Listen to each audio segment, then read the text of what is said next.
How about just the relevancy of the program and of the content? You know, how do you see the relevancy of the content compared to maybe any other training that you've been a part of or that you've seen?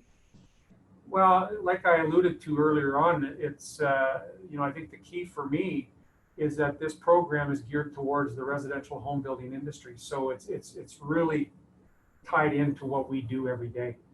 And so the team can identify with that.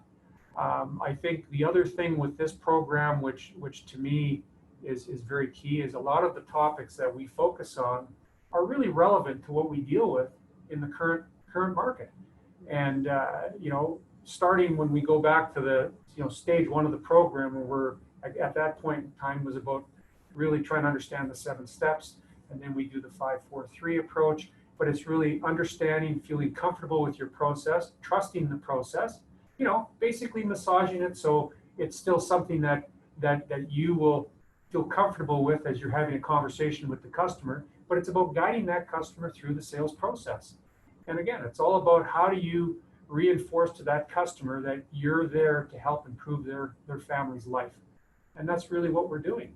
And this process has allowed us, and the program has allowed us to build confidence and really move forward and create success.